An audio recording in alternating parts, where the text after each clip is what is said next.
Bonjour, aujourd'hui une petite présentation de la ceinture d'hydratation Hydrabelt Ace d'Oxytis. Alors comme vous pouvez le constater, c'est une ceinture porte-bidon qui porte un bidon de 600 ml dans un fourreau qui est semi-rigide, ce qui permet de glisser la bouteille et de l'enlever très facilement. C'est une ceinture qui est conçue pour le trail, puisque derrière la bouteille on va trouver un équipement de sécurité obligatoire sur pas mal de trails un petit peu long, qui est fourni avec voilà, la couverture de sécurité. On trouve également notre équipement de sécurité, un sifflet. Sur la partie droite, on trouve ici des élastiques pour glisser des gels par exemple. Sur la partie gauche, une poche pour ravitaillement ou tout autre petit matériel qui est fermée par des aimants, ce qui est très pratique à utiliser. Alors, c'est une poche avec deux compartiments. Par exemple, j'ai mis un gel et une barre de céréales, un gabarit déjà tout à fait correct. Et derrière,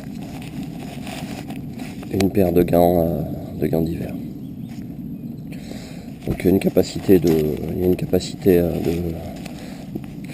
de chargement à ce niveau-là qui est assez intéressante. On doit pouvoir mettre facilement dans ces deux poches 5 à 6 gels de taille classique ou des barres de céréales, une lampe aussi pour du trail de nuit par exemple.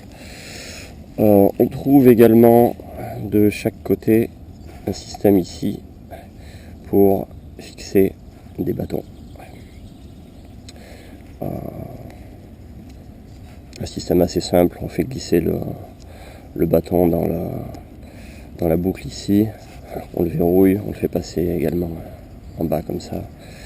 C'est assez simple et assez facile à manipuler. La même chose de l'autre côté ici. Et la particularité de cette ceinture, c'est qu'il y a devant, il y a deux sangles. Non pas une mais deux sangles ici, deux petites sangles. On fixe celle-ci sous l'os de la hanche, celle-ci au-dessus pour améliorer la stabilité. Autre petite astuce, il y a fourni avec le sac, c'est une poche supplémentaire avec des velcro qu'on fixe où on veut sur l'avant de la ceinture, qui permet de glisser ce qu'on veut. Elle est aérée sur le bas, donc on peut y mettre des gels, on peut y mettre des gants à nouveau, un buff, un petit peu ce qu'on veut. Et si on ne veut pas la fixer sur la ceinture, on peut l'enlever. Enfin, une dernière astuce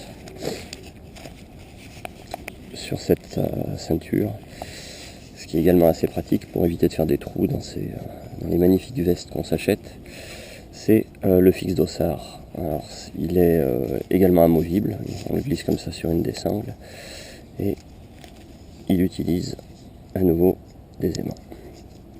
J'avais un petit doute sur sa capacité à bien tenir le dossard, mais je ne sais pas si vous pouvez bien le voir, il y a un petit film plastique qui est fixé sur les aimants, qui est antidérapant pour éviter que le dossard ne glisse.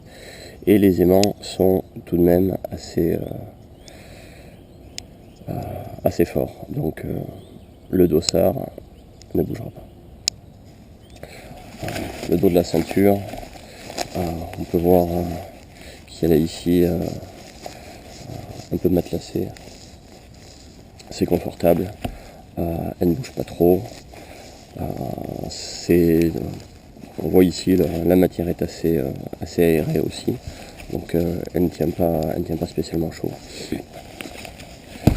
Et il faut juste prendre le coup pour la manipuler, pour aller chercher notamment dans la poche derrière, de passer les mains dans le dos plutôt que d'essayer de l'attraper sur le côté par la gauche.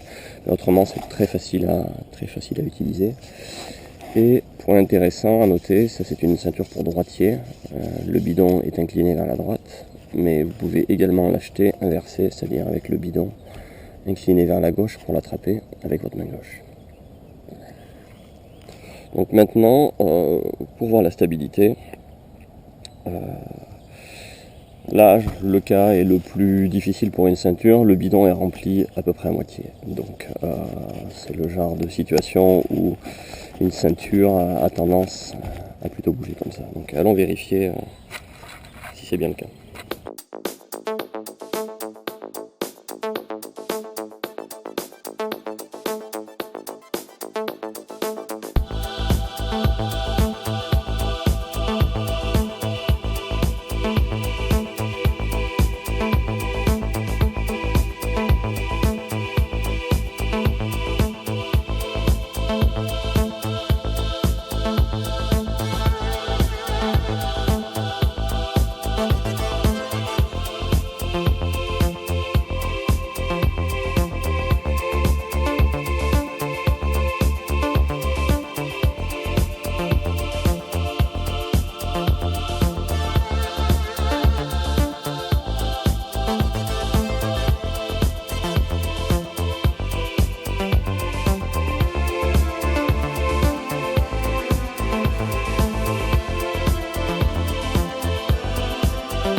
System of neural activity that creates our world, there is no difference between dreaming a perception and an action and actually the waking perception